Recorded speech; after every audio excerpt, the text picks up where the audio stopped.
we meet an up-and-coming Muslimah talent.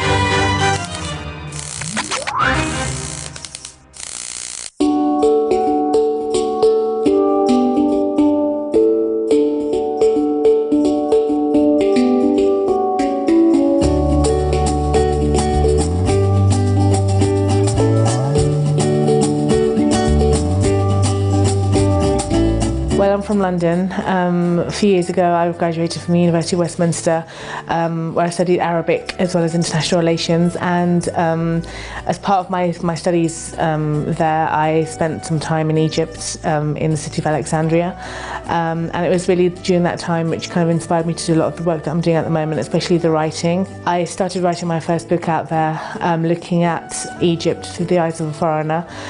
It's basically a short series of short stories which I haven't published yet, but I'm in the process of publishing at the moment, and kind of being inspired by the people, like the characters in the history that we come to know of. So for example, the Queen of Sheba, who is in the Quran, you know, her story about her being a businesswoman. She was involved in trade of frankincense. When we see stories like that, they're quite inspiring, kind of make you, especially as a woman, to kind of want to do something like that. And I really love fragrance as well. So for me that was quite an inspiring story, and being in the Middle East and being in that kind of location kind of really helped to put everything into context in terms of what I want to do in my life.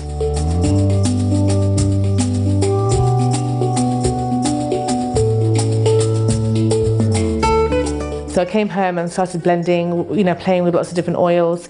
The oils that you get in Saudi Arabia, perfume oils, and kind of blending them myself to kind of make up my own kind of touch on it. And my friends and family started smelling it, they loved it, and they kind of really encouraged me and inspired me to continue doing it. So that's what I'm basically doing at the moment, is starting off a small perfume line to begin with, which is focusing on just fragrance oils, because that's what it was traditionally. So keeping it traditional and keeping it back to basics as to what it was in the past.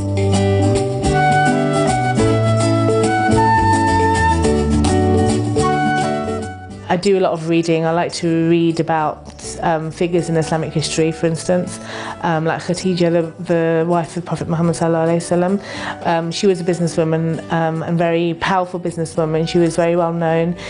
So stories like that really inspire me, as well as my family and my friends. My mother was very hardworking. People who say that Muslim women should, you know, limit their career aspirations, I personally think that's wrong, because there's no Islamic basis for it at all. Unfortunately, in this day and age, a lot of people, they like to mix cultural beliefs with Islamic beliefs as well, and a lot of the time they don't know what is Islam and what is culture. I think it's important to define both and keep both separate. Culture is really important. Obviously, you know, I love culture. It is important, but I think it's quite important to have that line.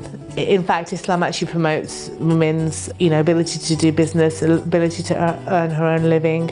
Allah subhanahu wa ta'ala, He's given us these talents, and it would be just kind of like a waste to kind of like not use those talents. So I think a lot of women in the Muslim community, they do have a lot of talents there, but they're just not able to utilize it, or they're not sure how to utilize it.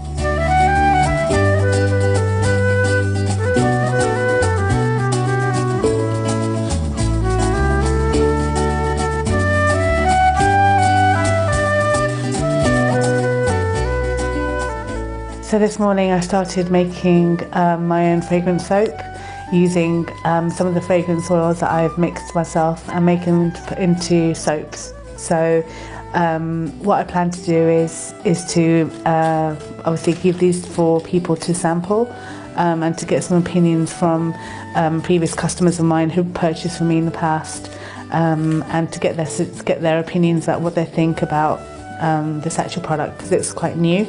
There's a difference because it's Arabic soap, so it's like Arabic perfume soap. So instead of like just the usual kind of Dove soap that you get, for instance, this will make your hands smell like Arabian perfume. So, you know, you will smell things like saffron and amber and musk, oud, those types of things.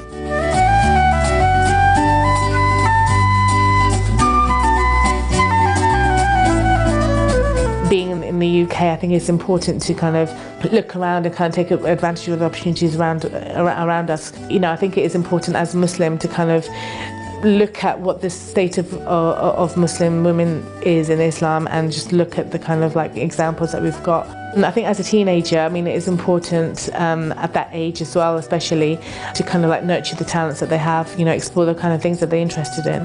When you're a teenager, you know, you have all these mixed emotions, you know, you don't know what to do, you're confused, and, you know, you're easily influenced as well. So I think it's just important to kind of be focused and build your life and make sure that you have a stability for your future and your generations as well.